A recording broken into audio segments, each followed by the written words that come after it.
اعوذ باللہ من الشیطان اللعین الرجیم بسم اللہ الرحمن الرحیم۔ معصوم سورہ انا انزلنا کی فضیلت بیان کرتے ہوئے ارشاد فرماتے ہیں لِكُلِّ شَيْءٍ ثَمَرَةٍ وَثَمَرَةُ الْقُرْآنِ اِنَّا أَنزَلْنَاهُ کہ ہر چیز کا کوئی نہ کوئی پھل ہوتا ہے اور قرآن مجید کا جو پھل ہے وہ اِنَّا أَنزَلْنَاهُ ہے۔ وَلِكُلِّ شَيْءٍ كَنْزٌ وَكَنْزُ الْقُرْآنِ إِنَّا أَنزَلْنَاهُ ہر چیز کا کوئی نہ کوئی خزانہ ہوتا ہے اور قرآن مجید کا خزانہ اِنَّا أَنزَلْنَاهُ فِي لَيْلَةِ الْقَدْرِ ہے۔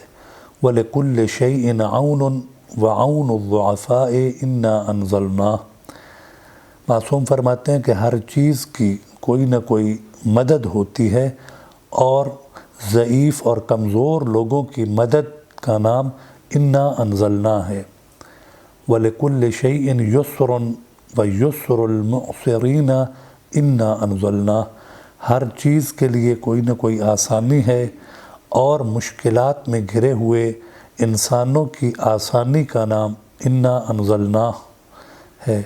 وَلِكُلِّ شَيْءٍ عِصْمَةٌ وَعِصْمَةُ الْمُؤْمِنِينَ اِنَّا أَنزَلْنَاهُ ہر چیز کے لیے ایک عصمت اور پاکیزگی ہے اور مؤمنین کی عصمت اور پاکیزگی انا انزلناہ کی تلاوت ہے۔ وَلِكُلِّ شَيْءٍ هُدًى وَهُدَى الصَّالِحِينَ اِنَّا أَنزَلْنَاهُ ہر چیز کے لیے ہدایت ہے اور صالحین کی ہدایت کا نام انا انزلناہ ہے۔ وَلِكُلِّ شَيْءٍ سَيِّدٌ وَسَيِّدُ الْعِلْمِ اِنَّا أَنزَلْنَاهُ ہر چیز کا کوئی نہ کوئی سردار ہے اور علم کے سردار کا نام سورہ انا انزلناہ ہے۔ وَلِكُلِّ شَيْءٍ زِینَةٌ وَزِینَةُ الْقُرْآنِ اِنَّا أَنزَلْنَاهُ ہر چیز کی کوئی نہ کوئی زینت ہوا کرتی ہے اور قرآن مجید کی زینت کا نام انا انزلناہ ہے۔ وَلِكُلِّ شَيْءٍ فُسْطَاطٌ وَفُسْطَاطُ الْمُتَعَبِّدِينَ اِنَّا أَنزَلْنَاهُ ہر چیز کا کوئی نہ کوئی مرکزی خیمہ ہوا کرتا ہے اور عبادت گزاروں کا مرکزی خیمہ جو ہے وہ سورہ انا انزلناہ ہے۔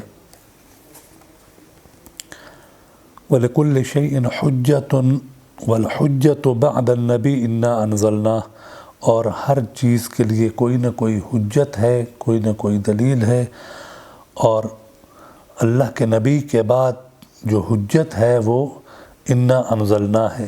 فَآمِنُوا بِهَا پس اس پر ایمان لے کے آؤ۔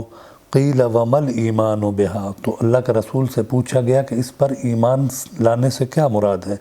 قَالَ إِنَّهَا تَكُونُ فِي كُلِّ سَنَةٍ یہ ہر سال میں نازل ہوتی ہے، یعنی لیلۃ القدر میں یہ نازل ہوتی ہے۔ وَكُلُّ مَا يَنزِلُ فِيهَا حَقٌ اور اس میں جو کچھ نازل کیا گیا ہے وہ حق ہے۔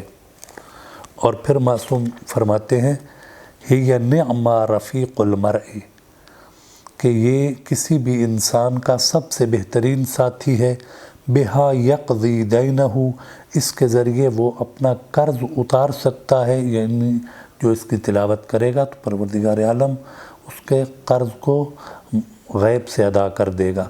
وَيُعْظَمُ دِينَهُ اور اپنے دین کو وہ اسی صورت کے ذریعے عظیم کر سکتا ہے۔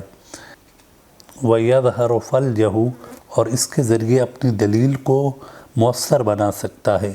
وَيَطُولُ عُمْرُهُ اور اپنی عمر کو طویل کر سکتا ہے اس صورت کی تلاوت سے۔ وَيَحْسُنُ حَالُهُ اور اپنے حال کو بہتر بنا سکتا ہے، اپنی حالت کو بہتر کر سکتا ہے اس کی تلاوت سے۔